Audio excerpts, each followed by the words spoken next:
Hey you guys, it's me Gemstone from www.tarothealing.com. I hope you guys are doing really well.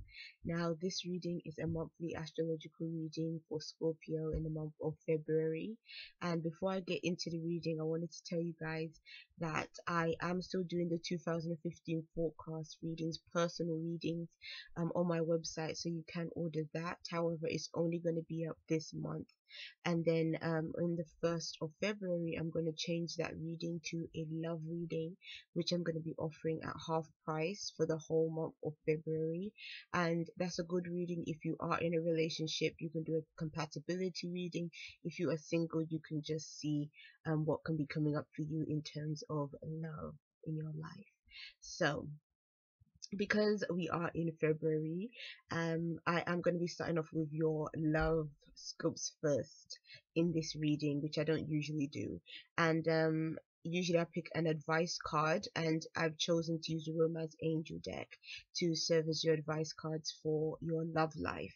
So I'm first going to start with the Scorpios that are coupled, and the card you got is the Four of Pentacles. Please don't look at my nails. I've been cooking, cleaning, and all this stuff, and it's stained my nails.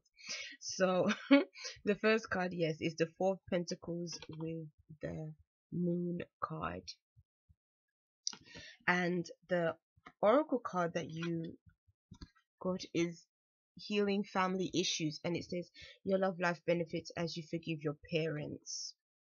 I feel like when I look at these cards, it's talking about a relationship where I think the two of you, maybe you've had some issues like relationship wise, and now is the time for you to be able to heal those things. I feel like, especially with the family issues cards coming through, it could be within your own family issues, maybe within your own household. There have been problems, there's things that need to be healed away, and I think that February is going to be a good month for that kind of healing, because with the Moon card, that's kind of what is coming through to me. It's talking about connecting with your partner on a deep emotional and physical level, and even being able to be really in tune with one another. With the Four of Pentacles showing up, it's showing that it can show up when you might be a bit possessive of your partner. It may show up where you really want to hold on to the relationship. You want the relationship to be stable. But the issue with that card is that sometimes that can be out of fear of losing that person. And but what I see here is, it's not to say that it's all negative. Sometimes when we actually do fear losing the person we're with, it can make us more wanting to do the things to make them stay, or more wanting to work on the relationship to make it even better than what it is. And so what I'm kind of seeing here is that this February is a really good time for the two of you to be able to come together in a more deeper, more loving, more compassionate way with one another. And it's not about holding on to your partner because of a need to be fulfilled within yourself, but it's more about how the two of you can be able to communicate more effectively with one another, and maybe to heal some things that have gone wrong in the relationship in the past. And the family issues as well, again, I'm really feeling that it could be family issues that have come up in your own household, but also these issues can speak of even things that maybe we've learned over time as we've grown up as into adulthood. Sometimes we have issues that we've taken away from our own parents from when we were children, and then we get into relationships and we're playing out those same, either daddy issues or mommy issues in our relationship with our partner. And so it's saying that this might be a month where you might even come to realize those issues that you may have, things that you've maybe picked up from the past, maybe even unconsciously learnt from your parents' experiences or something like that, and it's led to you maybe having a relationship where you're sort of playing out them same issues. So this would be a good time to really address those kind of things that may be popping up for you. But I think that all of this is good. I think that when you can kind of self-analyze and be able to see maybe where you can work on yourself, it can be really good in terms of the way you relate to other people. So this might be a good time for the two of you to really be able to um heal some things. Maybe even if it means just talking more about your feelings, if it means even getting or having some kind of counseling or something like that, that can really bring the two of you closer together. But I do feel that February is a month where that is anything that has been an issue in the past can be healed this month. Okay, so for those of you that are single, your cards are, which one came first? I think it was like this. It was the Nine of Rods with the Queen of Swords, and your oracle card is stay optimistic about your love life. Positive thinking and faith will bring you romance. So what I'm seeing in these cards is that, again, I'm feeling that for some of you singles, it's maybe relationships have been really difficult. Maybe you've had some past heartbreaks, and you're kind of in a position where you might feel a little bit still wounded by some things that have happened in the past. You do have the strength to get through it though, and to release those things, but I still feel like you're kind of on the defensive, and you're still not ready to open up yourself to love yet. It's almost like if somebody did come along, you just wouldn't really be in the position to really accept that person fully. Um, because of still holding on to things in the past. And yeah, I can completely understand wanting to protect yourself from any kind of harm or any kind of heartbreak, because I think that is almost like a natural response to being in a situation where you feel hurt or upset. You want to do your best to try and not make that situation happen again. But at the same time, you do, if you want to be in a relationship with someone, you have to be able to open up yourself and allow yourself to be a little bit vulnerable. Obviously, you don't have to be naive, and you don't have to be um if the relationship isn't going right, or if things don't sound right when it comes to, I don't know, the things that this other person is saying, then definitely, take heed of any kind of warning signs. But at the same time, I would say that even while you're taking heed, it doesn't mean that you can't allow yourself to experience love in a brand new way with someone new. So, like it says, positive thinking and faith will bring you romance. So it's all about you. It comes from you. If you kind of feel within yourself that, you know, love isn't for you, or I always seem to get the same kind of partners, and they're always like this and always like that. And I've heard so many people say that, like, people that feel very unlucky in love because they seem to always attract the same type of people. But in all honesty, we only attract what we are, like, deep down in our core.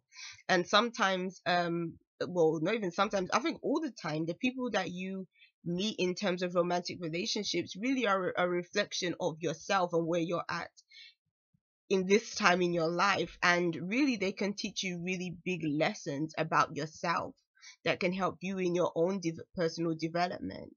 And so you need to have adopt more of a positive attitude towards love and those kind of experiences in order to receive something positive in return. So those are your cards for the singles. Now, what I'm seeing for your finances, I get the Seven of Rods and the Eight of Cups. And what I'm kind of seeing here is that the Eight of Rods is about competition. It's about almost, standing your ground, opposition, competitiveness. And but with the Eight of Cups appearing, it's almost like you're not wanting to do that anymore. So if in your work field there's someone else that is really, I don't know, gets under your skin, or if in your work environment is very competitive and it's like you really have to prove yourself and your capabilities and things like that, and it's causing you like stress in that kind of way, then you may be walking away from a work situation. um Kind of what I see here, what is really coming through for me, is that I feel like maybe this power struggle might be with an authority figure. That's just how I feel. Like this might be you having some kind of there's some back and forth with somebody that I think is already in authority, and it's almost like the two of you just might have different approaches to the work that you do, or just view things in a different way when it comes to, the way you work, and that kind of stuff. And maybe you feel like this person just really isn't understanding you, and maybe to a certain extent you don't quite understand their way of doing things. And so that's maybe where this kind of butting of heads can come in. I also feel that for some of you guys, you might actually be competing for a position um with some alongside someone else. So maybe for some of you guys, this might actually be that you're trying to get a new job, or you're trying to go for a new position, and it seems that it's taken a lot out of you to try and really get somewhere with this. Maybe it hasn't been an easy recruitment process. Like, maybe it's been quite strenuous. Maybe you've had to go up against a lot of different candidates for a similar position, and so you've really had to try to prove yourself. With the Eight of Cups, is saying that if you're not successful in really proving yourself, it will be okay. Even if you've invested in that whole recruitment process and you feel like you've given it your best and you've done your all, and you just, I don't know, have to walk away from it, or maybe it's a case of they don't take you in this position or something like that, then it's entirely okay. Because I think that when the Eight of Cups shows up, it's almost like you could see it like you either have to cut your losses, or it's saying that really this thing probably wasn't right for you in the first place. Like, because emotionally you become detached from the situation. So when I look at these cards together, I almost see somebody that is just tired of having to just go back and forth, or tired of just constantly having to prove themselves. And so it gives you the opportunity to maybe move on to something better anyway. So your last cards are the Devil card, is the Devil card, and the Six of Pentacles. And so to me, this is, I don't know, security and money is really what I'm feeling with these cards. It's like, I think for some of you guys, like, the mind could be definitely on the money, and you might be looking for a sense of security. I think that somebody else might actually be the one to assist you in some kind of way, maybe even financially. But in terms of these kind of being your spiritual cards, it's kind of saying for some of you guys, because essentially I was thinking, okay, it could be that some of you guys are the ones getting assistance from somewhere else.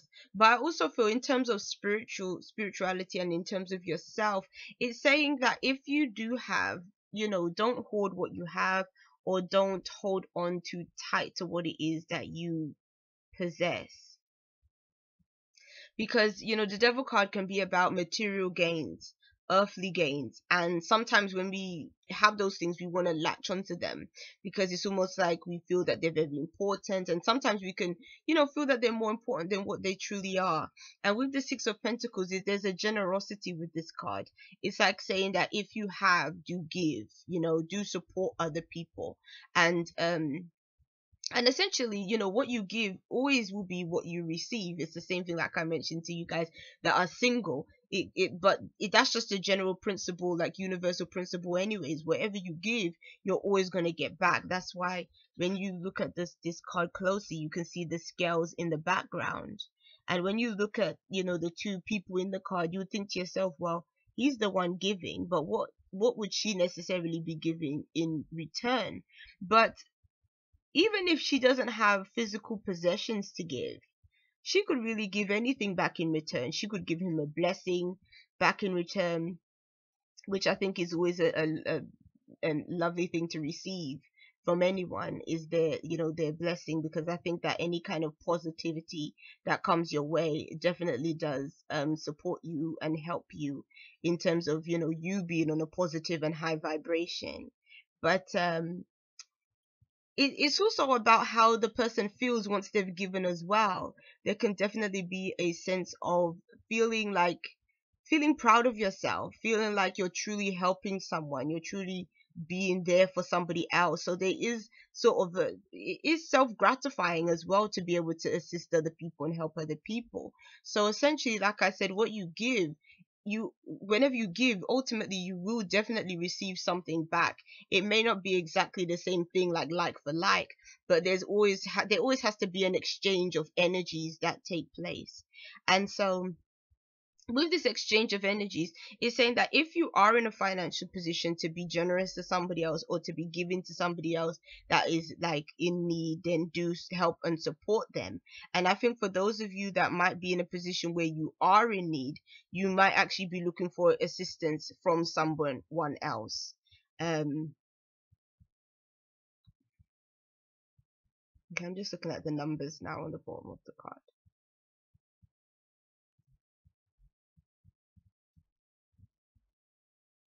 I definitely feel like there is a sense of generosity with these cards, because it's sort of saying that there's something that has come to an end that brings about a change, that brings about harmony and balance. So I think that the change is maybe that you might, I definitely get this feeling of someone holding on and now they're in a position to release.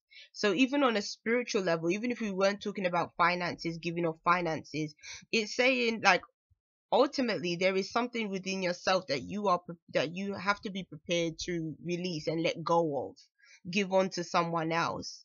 And because it's almost like, I feel like if you latch on to whatever it is, it's not going to be healthy for you, it's not going to be conducive to you. So it's almost like saying, don't hold on to something too tight.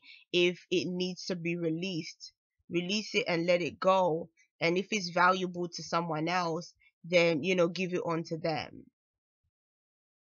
So okay, that's your reading, Scorpio. I hope you guys are doing good. I'll see you. Bye.